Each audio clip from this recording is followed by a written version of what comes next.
From April to August of 2024, I owned a Twitter account called Lorebnuuy. This started out as a personal account of mine where I could participate in the furry fandom, as I was scared to come out as a furry at the time. I linked it in the bio of my main Twitter to gain it followers. A month after creating it, I decided to instead simply interact with the furry fandom on my main account as I became more comfortable with being a furry, and delinked Lorebnuuy from my main's bio. I then continued to use Lorebnuuy sporadically until I got tired of managing two accounts and deactivated it in August. During the time Lorebnuuy was active, I used it to retweet several suggestive pieces of furry art. They never contained exposed genitals or sexual acts, but some did heavily allude to such. This was problematic because 1, the account was not labeled 18+, and 2, my main Twitter account is followed by a particularly large amount of minors since I am a Roblox YouTuber. This was a huge mistake, and I'm deeply sorry for it. I regret ever having linked this account to my main, and it has haunted me ever since deactivating it. Whether NSFW or not, I irresponsibly showed things on there that minors should never see. I'm sorry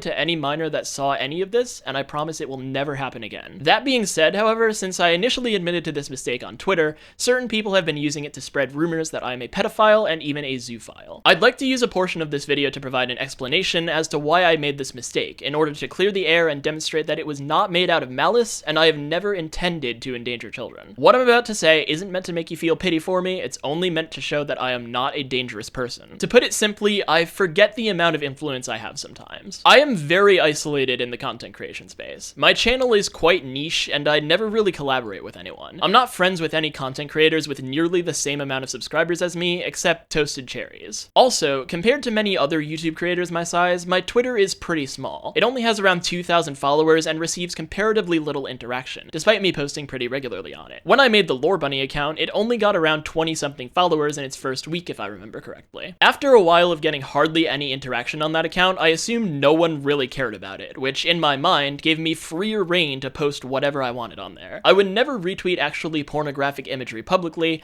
but I'm an adult, and I assume that the few people who followed the account must have only been people who cared enough about me to follow my interest in the furry fandom despite not being furries themselves. My actual friends, all of whom are adults. So I thought there'd be no harm if they ended up seeing my more adult side. I didn't even retweet the images with the intent of anyone seeing them. My main interaction was just to support the artists, but I knew that if they did see them, it wouldn't be detrimental to them. I've never wanted to pander to a child audience with my content. I've always just made Roblox videos because Roblox has been my main hyperfixation for years. I appreciate that kids like my work, but to be honest, the messages I'm always the happiest to receive are the ones from adult Roblox enjoyers like myself. It got to the point where I started to sort of subconsciously filter out feedback on my videos from people who were clearly kids judging by their grammar abilities and put myself in denial about the amount of kids that were actually in my audience. So, to put it simply, I did not have minors in mind when reposting these images, and so much so that it was to my detriment. I forgot to consider that they would see them at all. But unbeknownst to me, some fans did care about this account. They were seeing and reacting to what I posted on it. I wasn't just mindlessly throwing images of furry butt into the void as I thought. When I first started doing it, no one seemed to have a problem with it, which lulled me into a false sense of security for months. But eventually, I did get called out on it. It was a harsh wake-up call, but it was very much needed to bring me back to my senses and make me realize that what I was doing was terribly irresponsible. These days, I use Twitter much less, and I have a girlfriend. I'm in a much better mental state than I was in April when I was struggling to figure out my sexuality after thinking I was asexual for years. And if I could go back in time and stop myself from ever posting suggestive images on the Lorebnuuy account, I would do so in a heartbeat. Or, at the very least, I wouldn't link it to my NitroLord account. I would also like to shine some light on why I closed my Discord server, as some people are concerned that I deleted it to hide something. I can promise you, this was not the case. Several of the server's most active and high-powered members were upset with me and thought my Twitter apology was not enough, and they were conspiring to nuke the server and circulate a document attempting to paint me as a predator. This group has since apologized for this and come to their senses, but at the time, they were a real threat, and panicking, I executed the option that would neutralize the server most quickly, completely deleting it. By the point at which I deleted the server, I had not been active in it for a while, the mods were clearly losing the desire to moderate, its activity was depleted, with most of its actually active members having created a community of their own to chat in, and overall it was pretty much coming apart at the seams. I knew its time had come, and I did what I had to do. Unfortunately, I can't do much to prove to you guys that I won't pull anything like this ever again, other than allow time to pass and not do anything like this again. The callouts from the Roblox community have truly impressed upon me the absolute need to be careful with what I post under my name as a public influencer. I promise to keep the NitroLord brand and everything associated with it 100% minor appropriate from now on, no matter how low I think the chances are of minors seeing it. That's really all I have to say on this matter. Thank you very much for watching.